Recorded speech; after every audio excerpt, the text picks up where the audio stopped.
Did you know that Superman Co-creator Joe Shuster was connected to an infamous murder trial in Brooklyn in 1954? Now, you're probably thinking I'm making all this up, but I swear to the Big Blue Boy Scout himself that this is completely true. In 1954, Shuster, with a rapidly deteriorating sight and financial problems, agreed to anonymously illustrate a series of comic booklets titled Knights of Horror. Now, Knights of Horror wasn't anything like Superman. It was an adult comic book, if you get what I'm saying. It was pretty much 50 Shades of Grey in comic book form. It gets worse than this. Trust me, it gets weirder. Now fast forward to that summer where 4 teenage boys had killed 2 men and committed torture and assault among several others. They were named the Brooklyn Thrill Killers by the media because it seems like the only reason why they did these crimes was for the thrill of it. Now, you're probably wondering how this all fits together. Well, the answer to that question is psychologist Dr. Frederick Witham.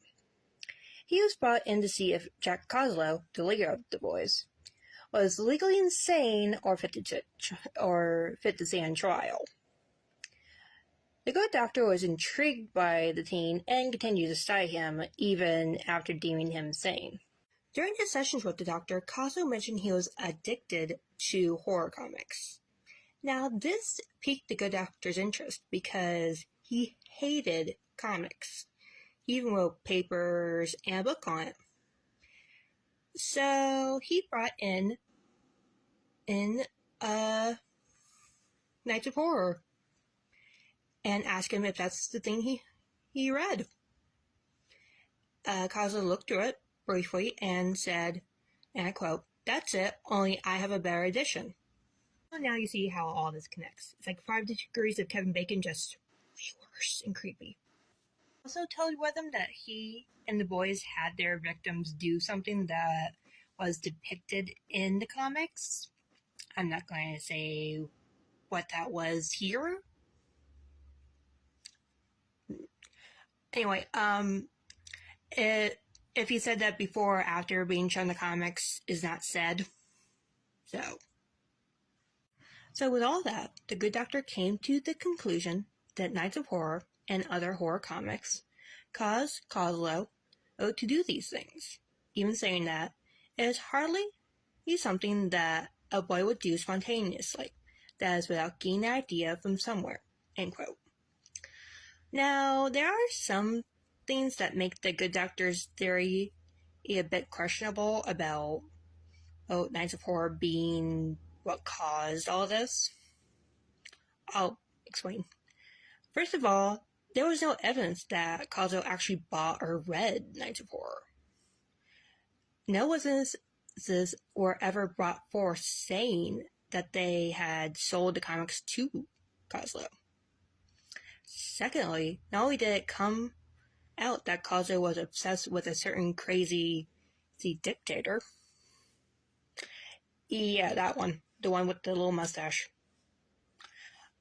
But at just 7 years old, he was found to be aggressive and subject to fantasies of killing. Strangely enough, on top of all this, he had a Q of 135.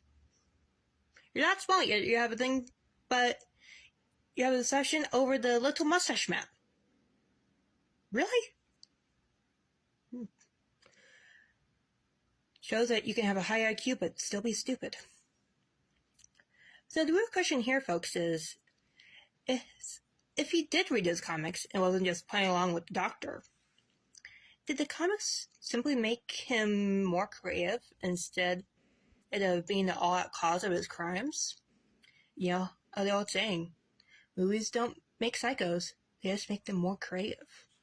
Just 10 days after the murder of Willard Minter, their second victim, the boys' trial ended with only the oldest 2, Jack Kozlow and his main partner in crime, Melvin Mintman, getting charged with felony murder. Now, you probably think that's the end of this sordid tale. Oh, right? Well, not exactly. A month after the Brooklyn Thrill killers trial, the Knights of Horror comics were seized and banned in New York City.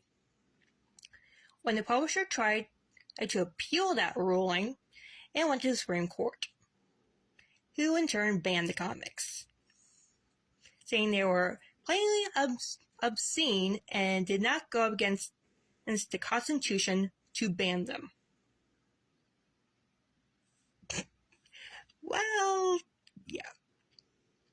Anyway, that's how a Superman co-creator and a racy comic and a infamous murder trial all came together in one crazy story. Hope you guys enjoyed.